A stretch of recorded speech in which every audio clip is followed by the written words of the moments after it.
falar do impacto da reforma tributária no contexto das empresas de tecnologia da informação, mas precisando inicialmente falar da reforma tributária como um todo, que atinge inclusive o nosso bolso enquanto cidadão, para a gente poder entender mais adiante as repercussões específicas para o segmento de TI, que é aquilo que bem nos interessa. E eu vou começar aqui lembrando inclusive que esses slides que vão guiar a nossa apresentação, eles serão compartilhados. Ao final, aqui na última tela, a gente deixa um QR Code que você, através dele, vai poder solicitar o encaminhamento desse material. E a gente só deixa o QR Code na última tela para ninguém sair antes de terminar, tá bom? Aqui na tela seguinte eu deixo uma apresentação. Para quem não me conhece, meu nome é Alexandre Marques, tenho atuação como advogado desde 2002, mas com a formação como contabilista também desde 95, com pós-graduação em advocacia tributária, em direito processual civil, sócio do escritório da Macene Marques Advocacia, que é aqui em Salvador, e também sócio fundador da Open Soluções Tributárias, que é a empresa associada da Acespro, empresa que eu constituí em 2007. Enquanto o ajuste técnico aqui é feito por Júlio, a gente vai continuar aqui essa apresentação. Inclusive, além desse livro Gestão Tributária de Contratos e Convênios, eu também sou autor desse outro livro, que é o Tributação da Atividade de Saúde, fruto também da nossa experiência assessorando, orientando empresas nesse segmento. E, além disso, também lançamos há alguns anos, já há 10 anos, o sistema Web Gestão Tributária. E esse sistema é um sistema que nos levou a nos tornar afiliados da Acespro. E a gente tem uma satisfação muito grande de ser afiliado, inclusive já há algum tempo, desde a gestão anterior, eu já tinha sinalizado o meu interesse de fazer uma aproximação maior com a associação para poder contribuir com a nossa expertise, a nossa competência, entendendo que a união de competências distintas acaba tornando o segmento mais forte, e a gente vai ver inclusive na conclusão aqui da palestra como esse aspecto ele é importante. E eu queria destacar também que, além dessa palestra que nós estamos oferecendo aqui como parceiros da associação, nós estamos dispostos e disponíveis para participar das atividades do comitê, que certamente terá muito trabalho ao longo desses próximos meses, diante de tudo aquilo que está por vir. Então, aqui na apresentação da gente, eu termino indicando que nós somos idealizadores também do blog Foco Tributário, que tem um perfil nas redes sociais e onde a gente compartilha conteúdo gratuitamente. Lá no Foco Tributário no YouTube são mais de 1000 vídeos já compartilhados falando da temática tributária.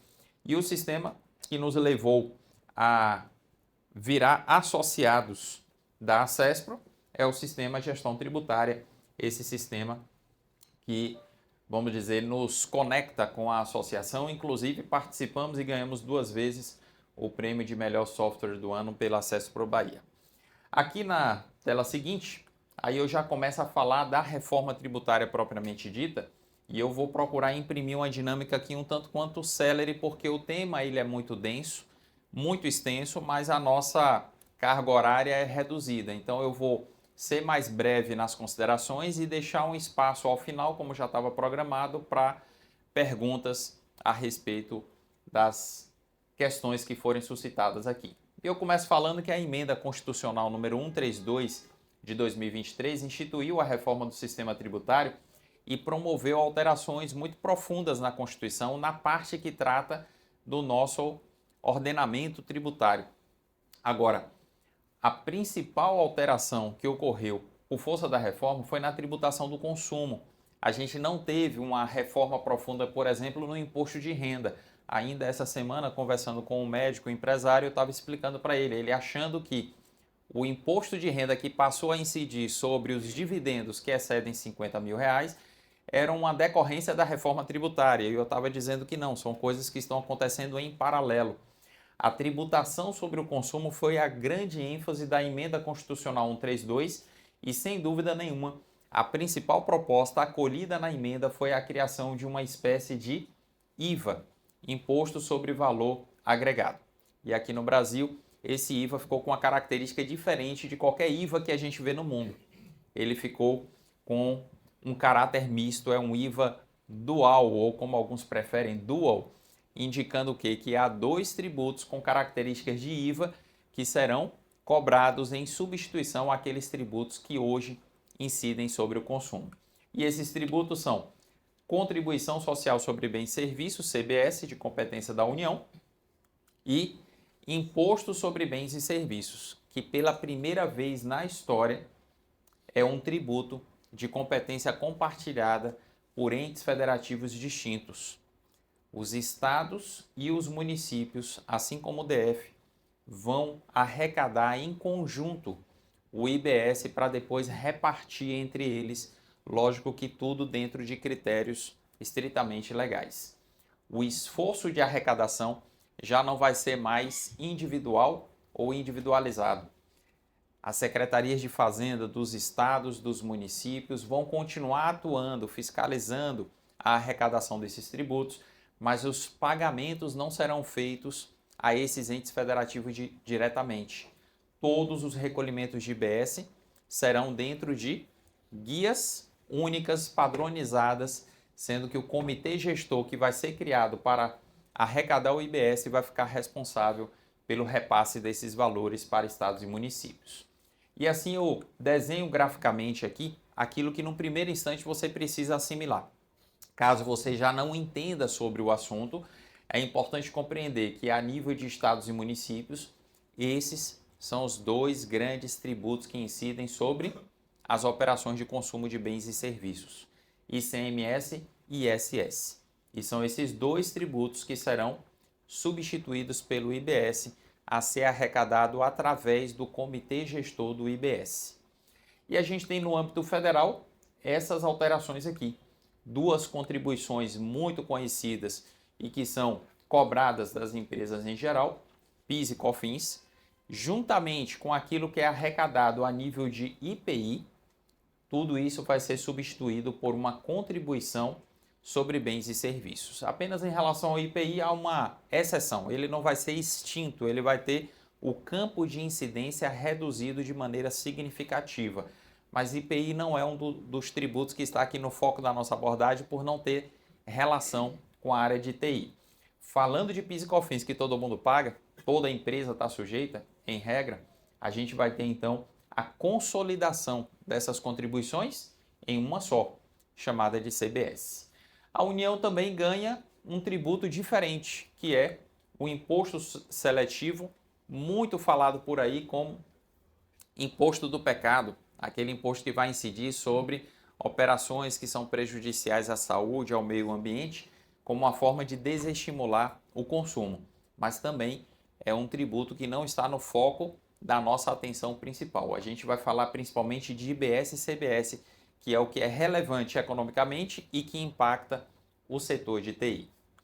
Avançando para falar aqui da linha do tempo e explicar o que vai acontecer em cada momento, eu até chamo a atenção que ao final dessa palestra, quando você fizer a leitura do QR Code para solicitar esse material, fiquem atentos principalmente para essa tela aqui, porque aqui a gente faz um resumo bastante relevante do que vai acontecer em cada momento. A reforma foi aprovada a nível constitucional no final de 2023 e no início do ano passado nós tivemos a aprovação da lei mais importante da reforma, a Lei Complementar número 214.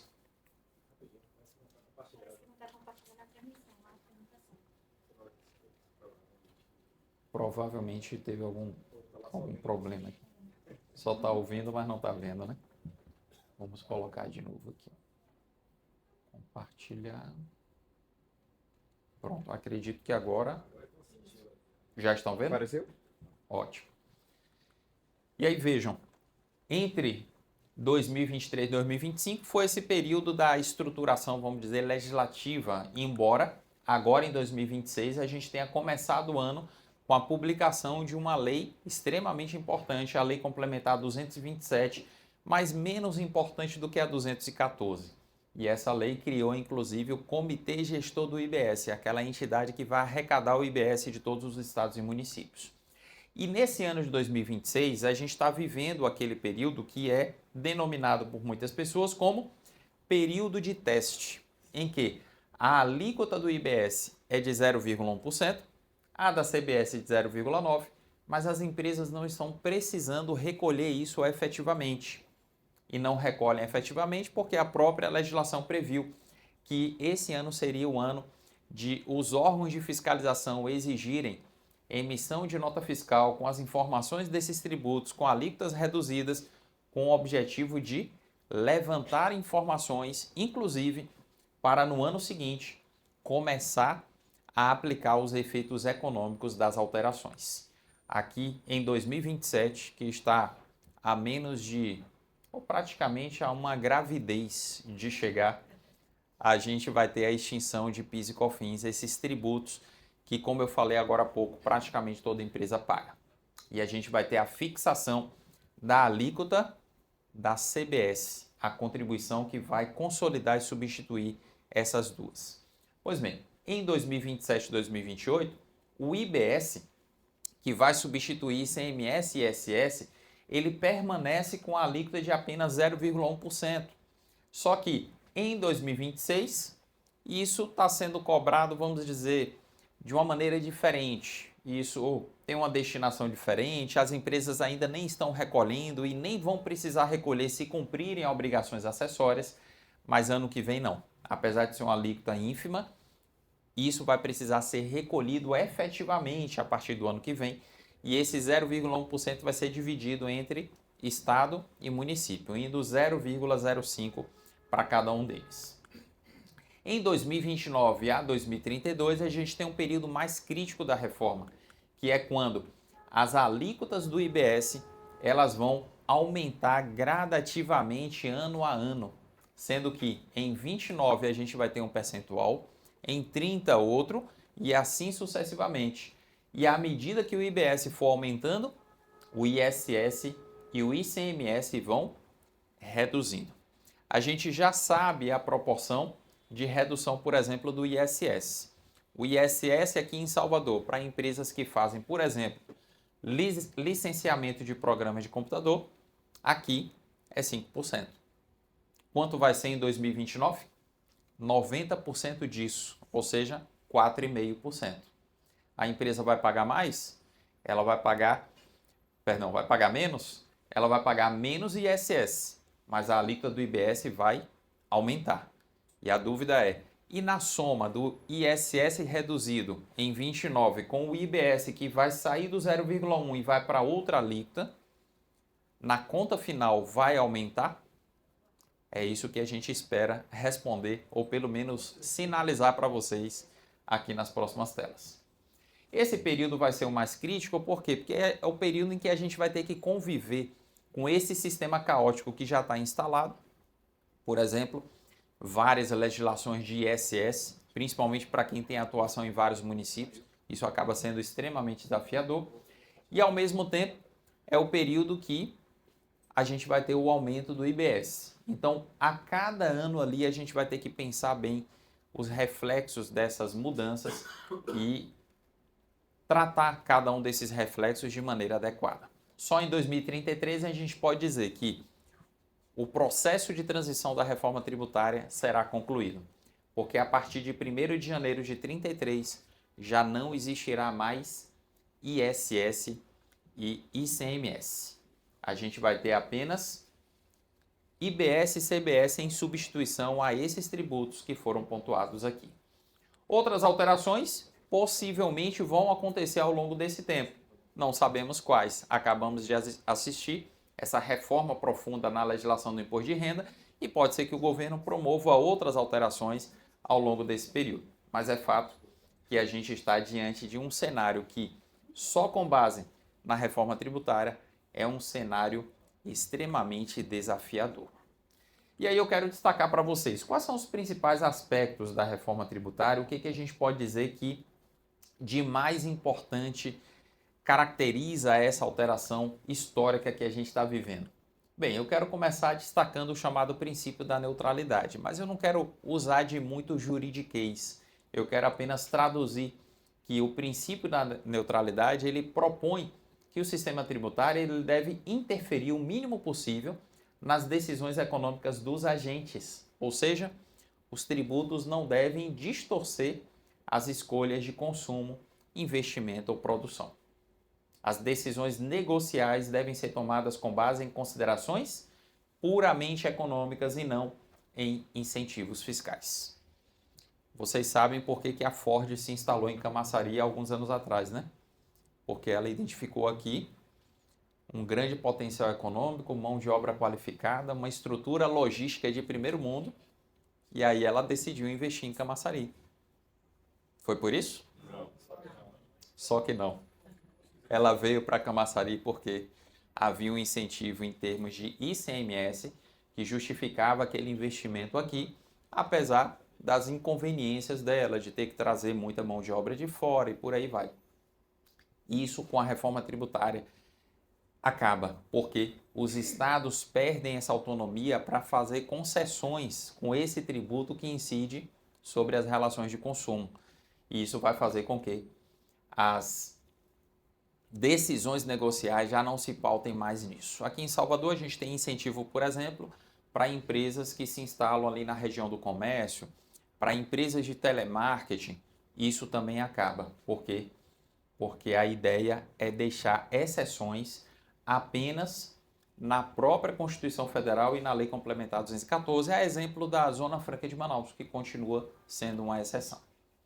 Outro princípio fundamental, e esse aqui eu peço a atenção de vocês porque eu posso afirmar, é o ponto mais crítico, principalmente para o segmento de tecnologia da informação. A não cumulatividade plena, ela é, por si só, muito salutar. Eu posso dizer que a não cumulatividade é a expressão prática da tributação sobre o valor agregado. Qual é a filosofia da tributação do consumo nos países que adotam o modelo de IVA? Se uma determinada empresa compra algo por 100, ou ela gasta 100 para produzir, e ela vende aquilo por 150, o justo é ela pagar tributo sobre 50, o que ela agregou naquela etapa da cadeia produtiva. Pois a não cumulatividade ela acaba dando expressão para esse princípio. Dessa forma, os tributos pagos ao longo da cadeia gerarão créditos imediatos assim que forem quitados. Ou seja, a reforma prevê o fim da cumulatividade, que é a cobrança em cascata, em que o mesmo tributo é cobrado em diversas etapas da cadeia produtiva. Eu vou pegar o exemplo aqui da Open para traduzir isso de uma maneira mais prática. E além do licenciamento do sistema, das consultorias que a gente faz, a gente realiza também eventos presenciais. Um dos eventos é inclusive um congresso que a gente faz todos os anos aqui em Salvador. E nesse congresso a gente cobra dos clientes pela inscrição. Mas uma boa parte daquilo que a gente arrecada, a gente gasta com o hotel. Normalmente a gente faz no Hotel Deville, os participantes têm direito ao almoço, coffee break, a locação do salão tem um custo alto. Resultado, grande parte daquilo que a gente recebe, a gente repassa para o hotel. A gente paga ISS sobre o valor bruto das notas fiscais. O hotel paga ISS sobre o valor bruto das notas também. E aquilo que o hotel recolhe, em nada é aproveitado pela Open. Por quê? É uma característica do nosso sistema tributário. A maioria dos tributos tem um caráter cumulativo. Às vezes não, às vezes a gente está falando de ICMS. ICMS é não cumulativo. PIS e COFINS podem não ser cumulativos. Aí você vai dizer, então por que essa mudança tão profunda? É porque até os tributos que atualmente são não cumulativos, eles são cheios de restrição quanto ao aproveitamento do crédito. E a gente vai mostrar isso de uma maneira mais prática aqui nas telas seguintes. Deixa eu começar mostrando para vocês o que é a apuração cumulativa, pegando o exemplo de PIS e COFINS. Imagina que uma determinada indústria, ela fabricou um produto e ela vendeu para um atacadista, e ela vendeu por R$1.000. Se nessa operação o PIS e COFINS é pelo regime cumulativo, essa empresa, a indústria, vai pagar 3,65% sobre R$1.000 a título de PIS e COFINS. E essa empresa atacadista que adquiriu o produto por R$1.000, suponhamos que ela revendeu por R$2.000 para um varejista.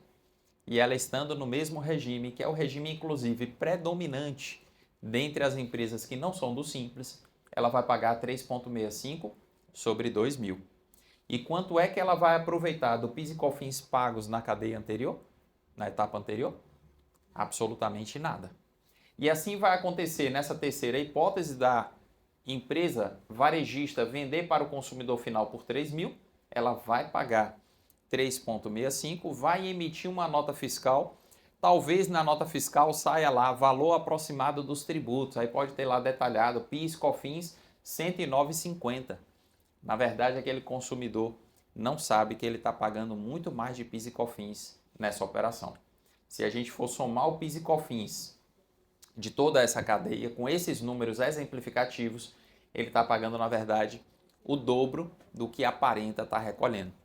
E isso é efeito do sistema cumulativo. Na não cumulatividade, isso acaba. Qual é o problema da não cumulatividade aqui no Brasil? É que sempre que ela foi instituída, inclusive para PIS e COFINS, as alíquotas foram majoradas a tal ponto que o efeito benéfico do aproveitamento do crédito desapareceu para muita gente. E é isso que está por acontecer também na reforma tributária, principalmente com alguns segmentos. E vamos ver se no segmento de TI isso também vai ser uma verdade.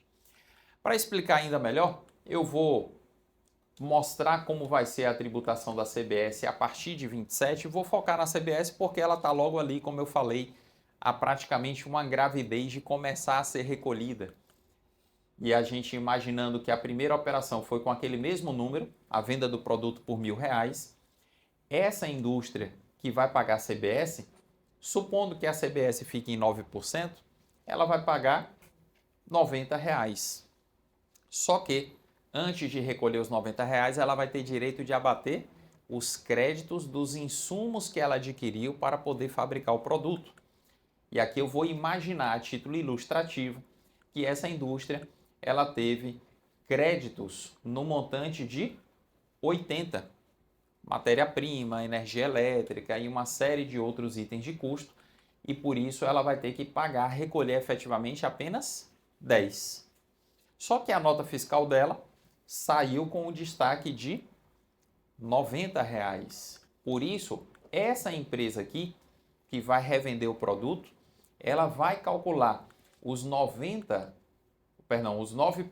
sobre os 2.000, mas antes de fazer o recolhimento, ela vai abater aqueles 90 destacados na operação anterior, de sorte que ela vai recolher apenas sobre o valor agregado. E isso é uma expressão daquela não cumulatividade plena. A mesma coisa vai acontecer com o varejista, e aqui eu estou imaginando esses números, mas o que eu quero mesmo que você entenda é a filosofia. No regime não cumulativo, que vai se aplicar para todos a partir do ano que vem, você não vai ter o que tem hoje, por exemplo, com PIS e COFINS, em que algumas empresas, dependendo do setor, elas escolhem, eu quero regime não cumulativo ou eu quero regime cumulativo. Tem empresa que é obrigada a escolher um ou outro, mas tem empresa que tem a opção. Com CBS não vai ser assim. Todo mundo estará no regime não cumulativo. Vai ter que se apropriar dos créditos e vai ter que pagar alíquotas possivelmente maiores do que as alíquotas dos tributos substituídos. Será que no balanço geral vai valer a pena? Vai ser positivo ou vai ser negativo?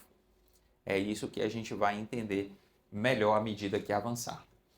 Quero, inclusive, frisar que a apropriação dos créditos vai ser de forma segregada para IBS e CBS.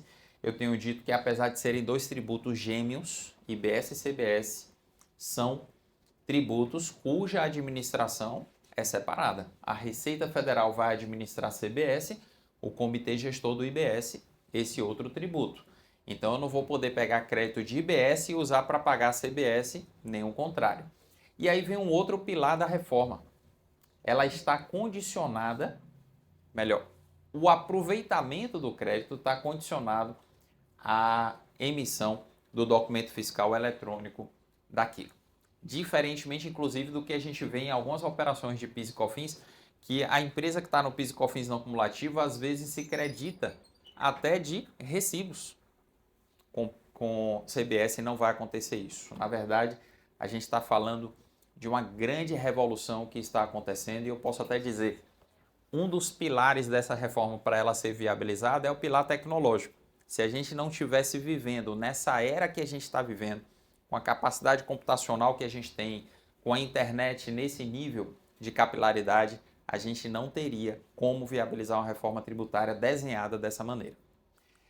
E aqui eu acrescento, o crédito corresponderá ao valor do tributo quitado pelo contratado e destacado na nota fiscal, ou ao valor do crédito presumido em situações específicas. O que isso quer dizer?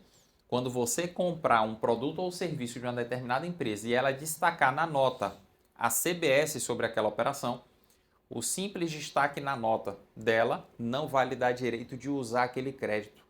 Só depois que o pagamento daquele valor, do tributo daquela nota específica for processado, é que o crédito vai poder ser aproveitado pelo adquirente. Sem tecnologia e tecnologia muito avançada, isso é impossível. Por isso, até alguns países da comunidade europeia implantaram tecnologias como a do split payment para que as instituições financeiras fizessem a segregação do tributo no ato do pagamento e recolhessem, e alguns desses países tiveram que retroceder, porque não tem esses pilares tecnológicos que a gente tem. Eu até que tenho dito de forma lúdica que para alguns estrangeiros, até de países desenvolvidos, que vêm ao Brasil e que vêm, por exemplo, você pagar a um ambulante com o Pix e o dinheiro sair de sua conta e ir para a conta de outro banco instantaneamente, para muita gente, isso é um milagre. E essa tecnologia para o Brasil é fundamental a fim de implementar essa reforma. Pois bem, avançando aqui, eu quero destacar que essa não cumulatividade plena, ela não vai estar baseada no percentual da alíquota que vai ser aplicada sobre o valor da operação, mas no próprio valor do tributo que tiver na nota. Em outras palavras, tem empresa que vai ter direito de redução de alíquota, vai pagar uma alíquota menor, mas na compra ela vai se creditar, não é de acordo com a alíquota dela, é de acordo com o tributo que tiver destacado ali e que for efetivamente recolhido. Por isso, aquisições de bens ou serviços de empresas que recolhem IBS e CBS dentro do Simples Nacional ou com alíquotas reduzidas gerará o crédito exatamente no montante que foi efetivamente pago. E já me antecipando, eu falo do Simples Nacional logo na sequência. Despesas com insumos que não são tributados por IBS e CBS, a exemplo da folha de salários, bem como outras despesas específicas, por exemplo, plano de saúde, não gerarão créditos para o contratante. Então, por mais que a gente esteja ouvindo a propaganda do governo de que a CBS e o IBS vão se basear na não cumulatividade plena, a gente tem que lembrar.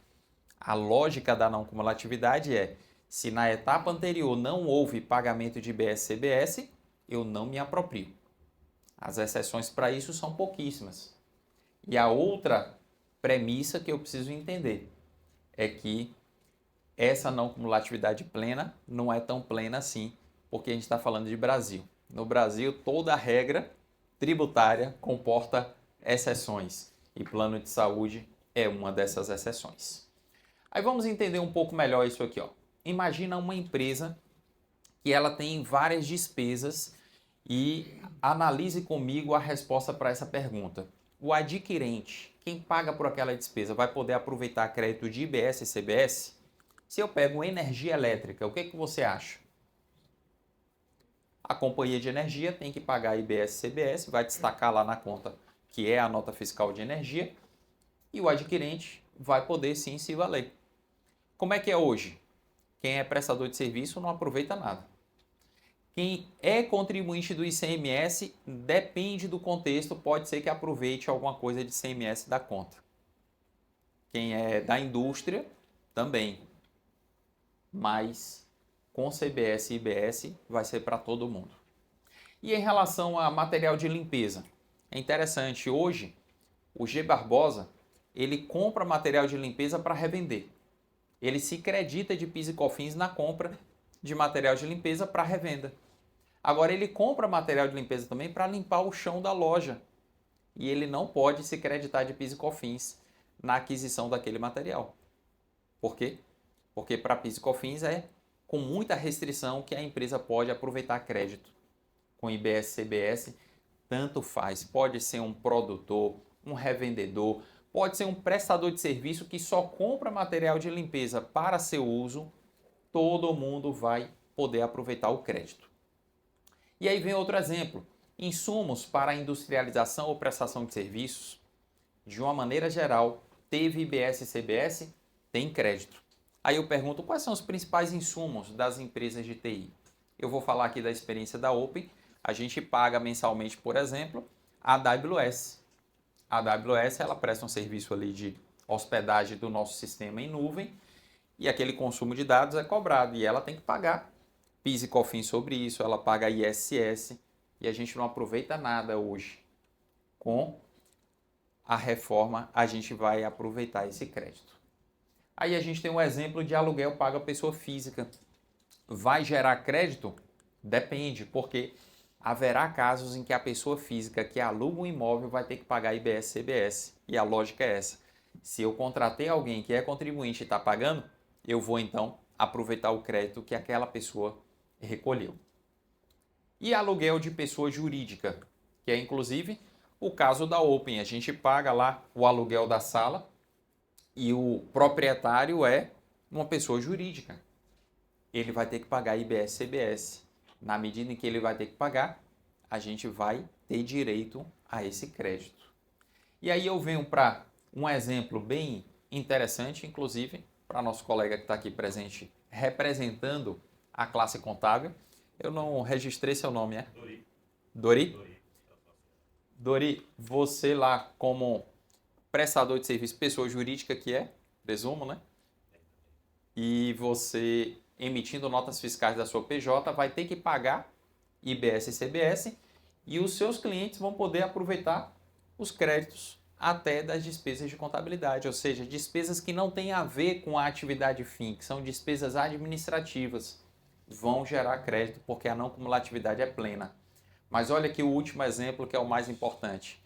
Folha de salários, porque a lógica é aquela que a gente falou. Pagou por mão de obra. Aquela mão de obra é de pessoa física não contribuinte, não houve incidência, como é o caso da relação de emprego, não há que se falar em crédito para quem desembolsou por aquela despesa. Esse é um fator crítico que a gente volta a frisar mais adiante.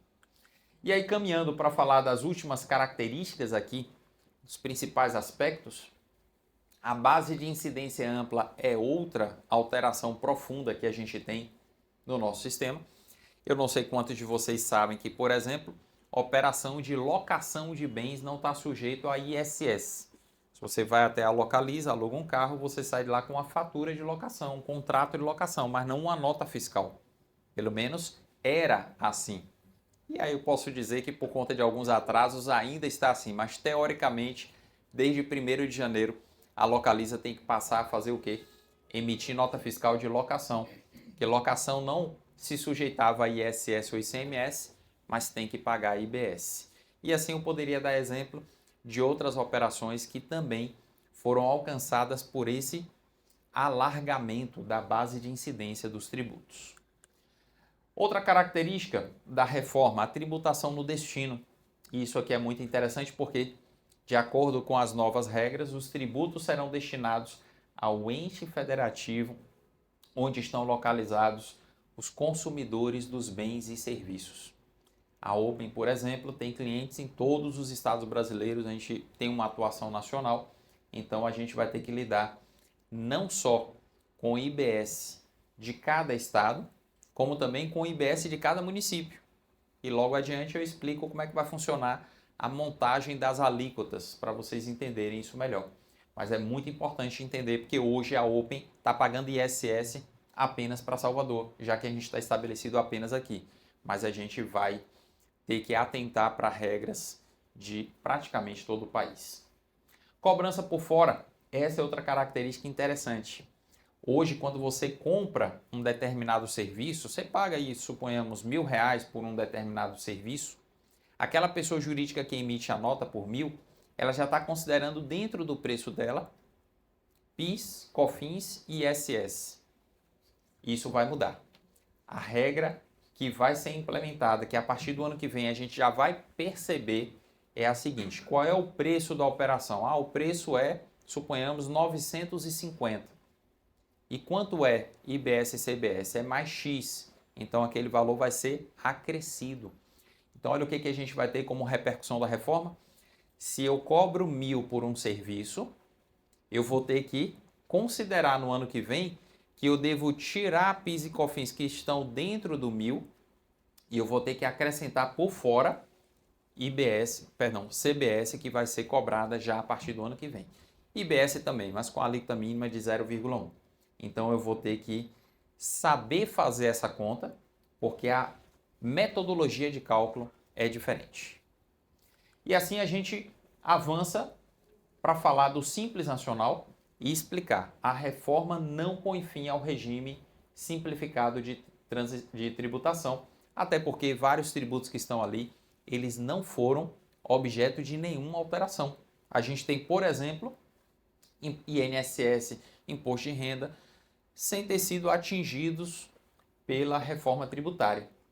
Ao contrário, a estrutura do Simples Nacional, em sua maior parte, foi mantida, inclusive com alíquotas que são semelhantes às alíquotas atuais. Por exemplo, você pega a tabela do Simples do ano que vem, que já está publicada, a CBS é a soma do que hoje é PIS e COFINS, então não vai haver aumento de custo.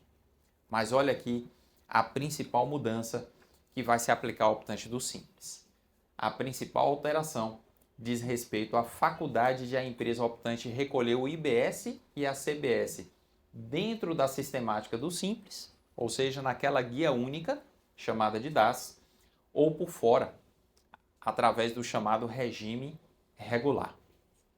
Essa é uma alteração interessante que, inclusive, tem me levado a dizer, e ainda ontem eu estava falando isso, a gente vai ter dentro em breve 2 grupos de empresas do Simples. Os optantes do Simples optantes e os optantes do Simples não optantes. Aqueles que vão escolher aderir ao Simples e dentro do Simples vão escolher recolher, junto com o Simples, esses novos tributos. E aqueles que vão escolher recolher separadamente. O que é que vai pesar nessa decisão do optante do Simples? Vários fatores. A empresa, independentemente da atividade, do faturamento, sendo do Simples, ela vai recolher por dentro ou por fora, considerando principalmente esses fatores aqui. A empresa que recolheu o IBS e a CBS por dentro, ela já se beneficiará de alíquotas menores e, por isso, perderá o direito de aproveitamento de créditos em suas aquisições. Aí a empresa do Simples está pagando menos, está comemorando, opa, que bom, lá fora as empresas estão pagando 20 e tantos %. Aqui eu estou pagando, vamos arredondar aí, menos de 10. Só que a conta de energia dela está carregada de IBS e CBS. E ela não vai poder aproveitar aquele crédito, diferentemente de quem opta pela outra sistemática. E esse é um fator que vai precisar ser analisado caso a caso, contexto por contexto, porque os cenários vão variar. Os adquirentes de bens e serviços das empresas do Simples também vão aproveitar créditos maiores ou menores de acordo com a opção dela. Ou seja, os créditos vão ser do valor exato do IBS e CBS pagos pelo optante em sua apuração, o que deverá ser destacado na nota fiscal. Aí imagina, uma empresa tem uma proposta na mesa de um prestador do Simples que recolhe por dentro e outro prestador do Simples que recolhe por fora. O que recolhe por fora vai estar sujeito a alíquotas maiores, o aproveitamento do crédito vai ser maior por parte do adquirente. Então ele vai fazer essa conta. E na hora que ele fizer essa conta, ele vai dizer, olha, desse aqui eu aproveito um crédito de menos de 10, desse aqui eu aproveito um crédito talvez de 25. Isso vai pesar na análise, na decisão de compra. Por isso, algumas empresas possivelmente vão escolher recolher por fora, apesar de parecer menos vantajoso. São vários fatores que vão influenciar nessa decisão, inclusive aquilo que eu estou colocando aqui. A reação da sua clientela ao mercado. E você pode se deparar com isso. A sua empresa pode se deparar com essa necessidade de mudar o seu regime dentro do Simples, coisa que você vai poder fazer a cada semestre. E foi interessante a lei trazer essa previsão. Você continua escolhendo ser do Simples ou sair uma vez por ano, mas 2 vezes por ano você escolhe se vai recolher esses tributos por dentro ou por fora, inclusive porque a assinatura de um contrato ou algum outro evento, a perda de um cliente, tudo isso pode afetar diretamente a vantagem de se recolher de uma forma ou de outra. As empresas do Simples que vendem seus produtos e serviços para consumidores finais, aqueles que não vão aproveitar crédito, tendem a optar pelo recolhimento do IBS e CBS por dentro, mantendo seus custos tributários como estão atualmente. Pensa no quiosque que vende salgadinho ali no shopping center, que quem compra os produtos deles não está preocupado em aproveitar crédito, porque quem compra é pessoa física. E essa pessoa física, ela quer pagar o menor preço em um produto de qualidade. Então, o optante do Simples que está ali vendendo salgadinhos no shopping, ele possivelmente vai escolher recolher por dentro. Só que ele, mesmo assim, vai ter que fazer conta. Por quanto ele está comprando os produtos, por quanto ele está vendendo, para saber se, ao abrir mão dos créditos, está sendo vantajoso para ele recolher daquela forma. E essa conta, ela não só vai ter que ser feita em cada CNPJ, como também essa conta vai ter que ser refeita praticamente a cada 6 meses. Avançando para falar aqui, já nessa etapa conclusiva, sobre o impacto da reforma para o setor de TI, eu preciso antes só pontuar para vocês como as alíquotas do IBS e CBS vão ser definidas, porque isso tem relação direta com as conclusões que a gente traz para o segmento de TI.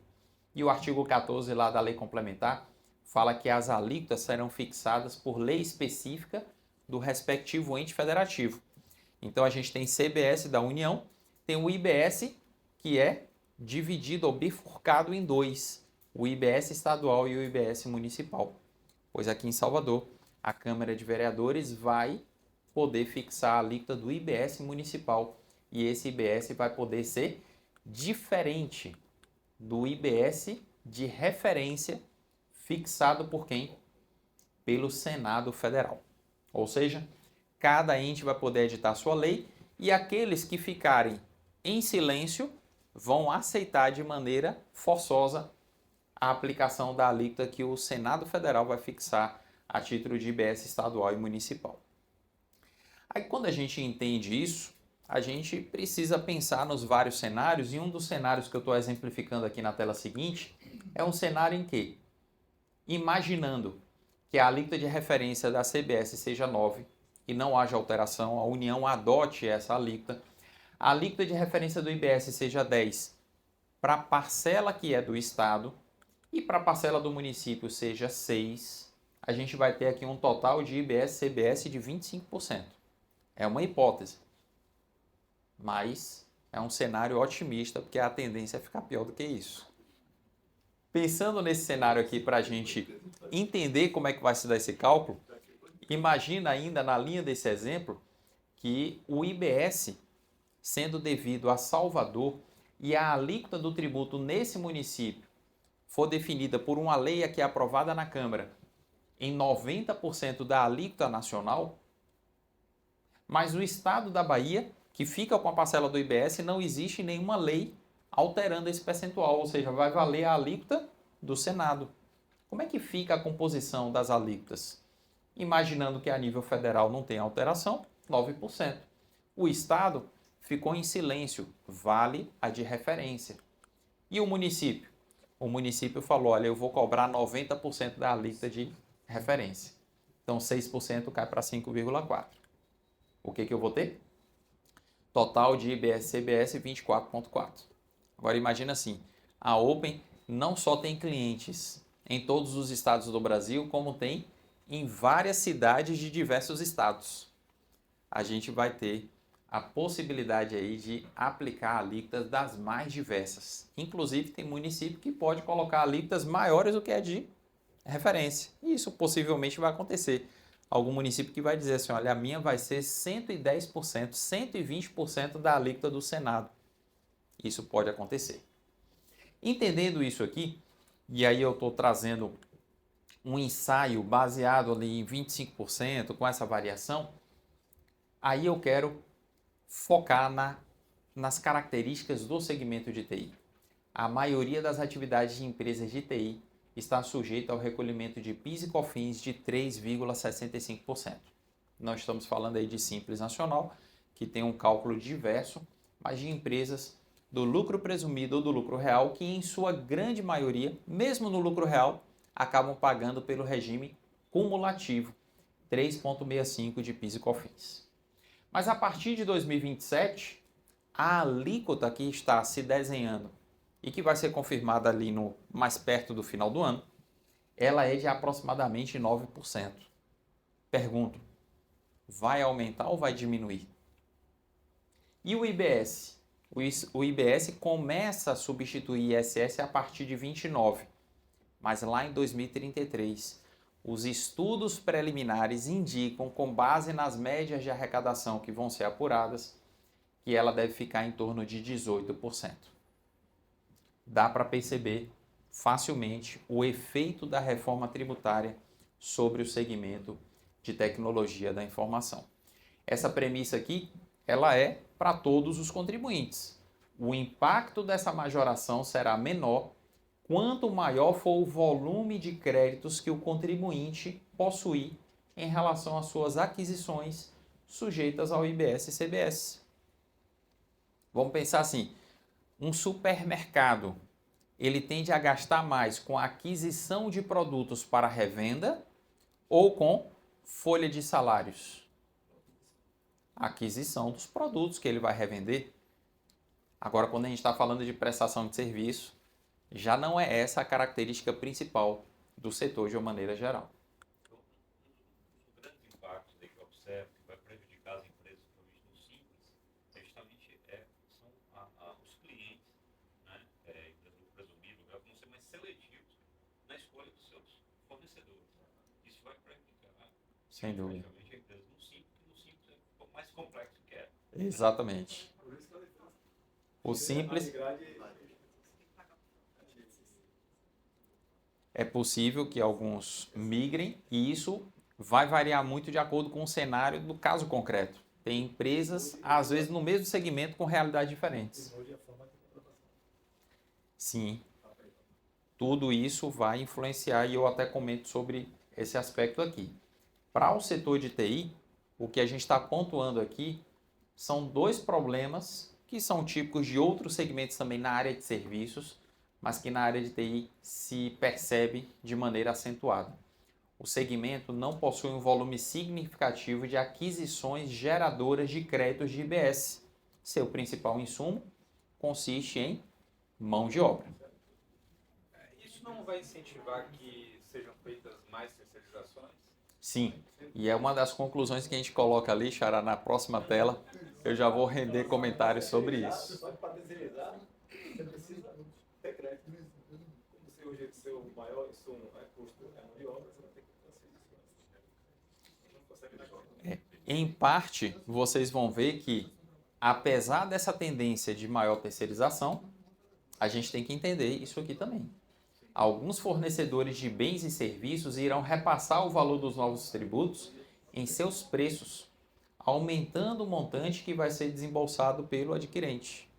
Em outras palavras, se eu pago pelo aluguel da sala R$10.000 e a empresa que aluga ela vai passar a pagar mais tributos que são calculados por fora, e aí ela vai ter, com a majoração do tributo, um custo, suponhamos, de R$500 a mais, 5%, porque ela vai ter direito a créditos, etc. e tal. Então, supondo que ela passe a ter um custo maior, ela diga assim, olha, minha tributação aumentou em 5%, então eu vou cobrar agora o IBS e a CBS e vou querer receber 10.500. Pergunto, aqueles 500 que forem de crédito de IBS e CBS, ou até um valor nominal ali maior, que eu vier a aproveitar, aquele crédito ele não está, em certa parte, diluído pelo fato do meu desembolso ter aumentado, o que anularia o efeito desse aumento da minha despesa? Se eu tivesse uma alíquota equivalente à alíquota que eu tenho agora. Mas eu tenho alíquotas de 3,65 de PIS e COFINS que vão saltar para 9. Quando abater esses créditos daquilo que aumentou e que virou crédito para mim, o efeito provavelmente vai ser o quê? Majoração. E uma majoração possivelmente significativa para o setor. Diversas atividades foram contempladas com tratamento diferenciado, a exemplo dos serviços profissionais, advocacia, engenharia, etc., que terão redução de 30% nas alíquotas de IBS e CBS, ou seja, se lá adiante IBS e CBS somarem 27%, essas atividades vão pagar 18,9%. E o setor de TI? O setor de TI não foi contemplado nessas reduções. Por uma razão lógica, o texto se apegou à definição do que era atividade profissional sujeita à regulamentação. Então, profissões regulamentadas como advocacia, engenharia, contabilidade, etc., foram contempladas aqui nessa redução, mas a atividade de TI não. E aí que eu aproveito para enfatizar aquilo que eu falei no início, a importância do associativismo ser fortalecido. Porque se a gente é mais forte juntos aqui a nível de Bahia, a Acespro Nacional com certeza é muito mais forte para chegar no Congresso e demonstrar uma coisa que me parece muito elementar. Como é que um país que quer ser competitivo a nível mundial concede reduções de alíquota para algumas atividades que são sujeitas à regulamentação, como eu exemplifiquei, e a atividade de TI simplesmente por ser uma atividade não regulamentada, uma profissão não sujeita ali a uma fiscalização de um conselho próprio, por que essa atividade não teria uma redução também? No mundo em que a gente vive, em que tecnologia é um diferencial fundamental e, vamos dizer, o principal elemento que distingue o nível de riqueza e desenvolvimento de um país. Por isso, eu posso dizer, a minha esperança ainda, Renato, é que a Acespro Nacional, junto com outras entidades, consigam fazer uma mobilização para tentar mostrar para o Congresso essa distorção absurda que vai nos levar a esse cenário.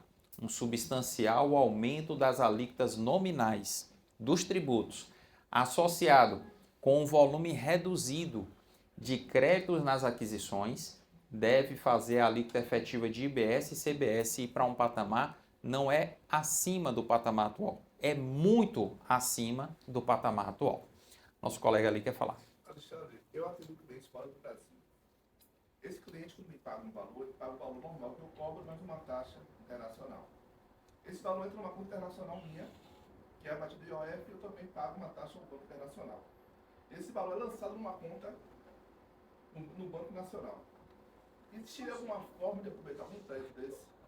Ou existia no caso do split payment, ele iria cobrar 2 vezes esses lançamentos? Não, o split payment não foi desenhado para essas situações e nem mesmo para fazer a cobrança mais de uma vez. Existe a possibilidade de o split payment, ele, por dificuldades operacionais, ele ser baseado em uma alíquota padrão que vai antecipar uma parte do tributo para o contribuinte fazer o recolhimento da diferença posteriormente, mas jamais recolher 2 vezes. Você, na verdade, se enquadra em uma classe privilegiada dentro da reforma, que é daqueles que exportam produtos ou serviços e que a Constituição e a lei, até como maneira de incentivar, preserva o direito de você aproveitar créditos. Então, imagina você vender para o cliente no exterior, ter taxação zero de IBS e CBS, mas você poder usar o crédito de CBS e IBS da conta de energia, por exemplo. Então, existe a possibilidade, dependendo do quanto é o volume que você tem no exterior, quanto é o volume no Brasil, existe a possibilidade de todo mês você ter que sacar seu crédito de IBS e CBS recebendo na conta. E no desenho que está na lei, essa dinâmica de recebimento vai ser rápida. Não como a gente vê alguns tributos aí, que o contribuinte tem direito a receber e demora anos para ter aquele dinheiro no caixa. Então você se posiciona aí numa situação que é privilegiada dentro desse cenário. Perfeito? E assim, pessoal, eu quero concluir a nossa explanação até para abrir para vocês também se manifestarem, dizendo que a reforma deve onerar de maneira substancial o setor de serviços em geral, mas segmentos beneficiados com redução de alíquota sofrerão um impacto menor. A área de saúde, por exemplo, tem uma redução de 60% na alíquota. A área de TI não tem a redução de 1% na alíquota. Será que isso está equilibrado? Não que a gente deva desprezar a saúde, mas a gente não deve levar em conta também que o segmento de TI é um segmento estratégico para a economia e para o país? No segmento de TI, em que muitas empresas recolhem sobre suas operações um total de 8,65%, estou falando de 8,65% porque é 3,65% de PIS e COFINS e até 5% de ISS. Em que pese não aproveitarem créditos em suas aquisições, as alíquotas do IBS representarão, IBS e CBS, algo em torno de 27%, é o que os estudos estão indicando. Aí eu pergunto, você vai abater créditos, mas será que a sua alíquota efetiva vai ficar perto dos 8,65% de agora? Eu estou aqui aleatoriamente estimando, com base na experiência, atendendo várias empresas, que a alíquota efetiva vai ficar algo em torno de 15% a 20% em relação a esses tributos. A PIS, COFINS e ISS que vão ser substituídos por esses novos. Pergunto, é uma carga tributária sobre o consumo que é no mínimo ali o dobro da atual, ou na média ali cerca de o dobro. E pior, você ainda tendo uma tributação pesada sobre folha, a título de INSS, você tendo ainda imposto de renda e CSLL que não incidem sobre o consumo, incidem sobre o lucro. E agora, mais recentemente, a taxação do lucro que excede a 5 mil, porque no conceito do governo, um empresário que retira mais de 50 mil de dividendos, ele é um super rico e ele tem que pagar imposto de renda também na pessoa física. A conclusão é essa. Os impactos econômicos da reforma vão estimular ainda mais a prática da pejotização, aquilo que Alexandre ali pontuou, que já é muito adotada no setor de TI, mas possivelmente o efeito inflacionário das alterações sobre os preços será a consequência mais evidente que a gente vai perceber ali a partir do ano que vem. Por quê, Alexandre? Porque quando você chamar um PJ que presta serviço para você e você falar assim, olha, agora com a reforma tributária você vai pagar mais. E você falar para ele, mas eu vou te pagar a mesma coisa, ele vai dizer, então eu não quero. Se ele está cobrando X, ele vai falar assim, ó, minha tributação aumentou, eu vou cobrar X mais Y. Você vai pagar mais caro. No que você pagar mais caro, lá na outra ponta você vai ter uma alíquota bem maior. Aquele crédito do que você pagou mais caro não vai ser um benefício. Ele vai só diminuir um pouco o efeito daquela galopada na alíquota que vai sair de mais ou menos 3,65, falando de PIS e COFINS, para algo em torno de 9. Essa é a conclusão. Espero que eu tenha conseguido, apesar de ser muito difícil resumir em tão pouco tempo tanta complexidade, espero ter resumido bem e termino aqui deixando o QR Code para quem desejar fazer o download dessa... Não é nem fazer o download, é solicitar o arquivo. A gente não teve tempo de finalizar o slide antes e colocar numa página para download automático, então você pode solicitar lá no WhatsApp da Open e a gente manda esse material para vocês. Passo a palavra para o nosso presidente Renato para ele conduzir aqui essa próxima etapa do encontro e me coloco à disposição para qualquer outro esclarecimento. Obrigado, pessoal. Ela que manda aqui. Ela que manda?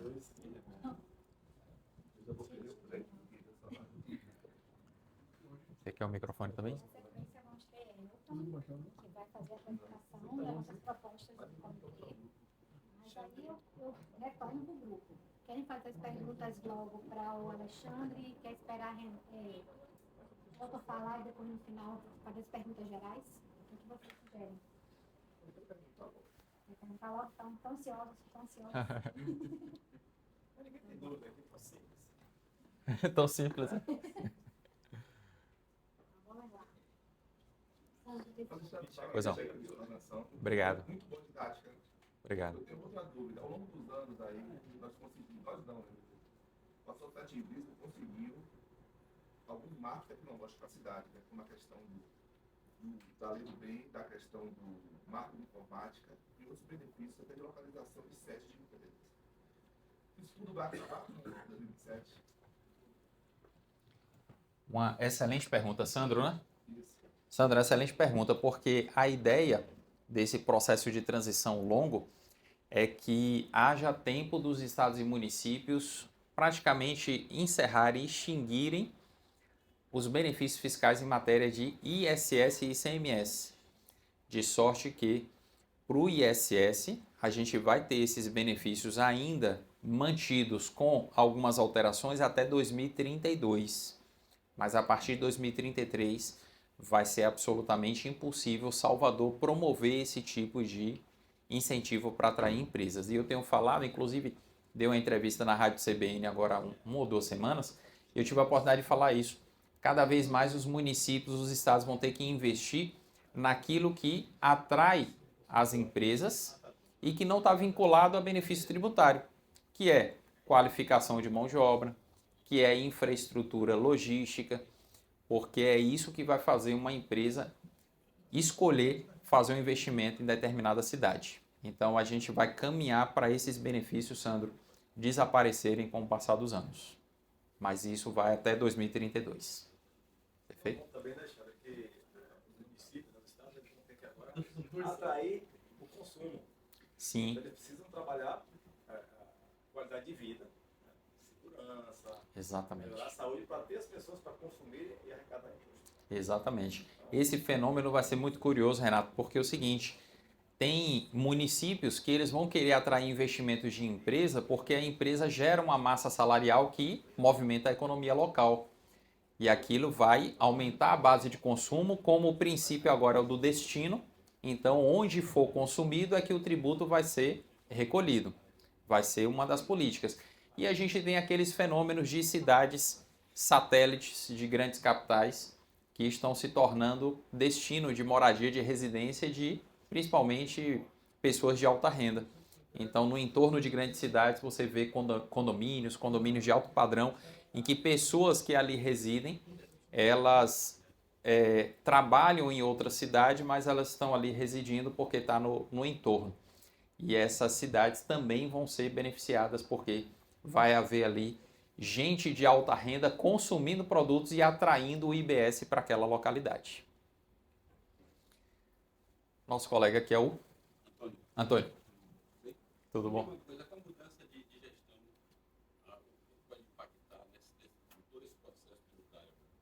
Eu acredito que pouca coisa, Antônio. Por quê? Primeiro, a gente tem que entender que a atividade de arrecadação é uma atividade de Estado. Então, ela não está, vamos dizer, em regra, muito sujeita a fatores políticos. Lógico que você tem governos que têm uma tendência de majorar tributos, outros têm uma tendência de apertar mais as despesas, isso varia. Mas o engessamento que a gente tem aqui, ele decorre de um outro fator que não está nas mãos de quem comanda o Poder Executivo, que é o fato de estar tudo escrito na Constituição e em lei complementar.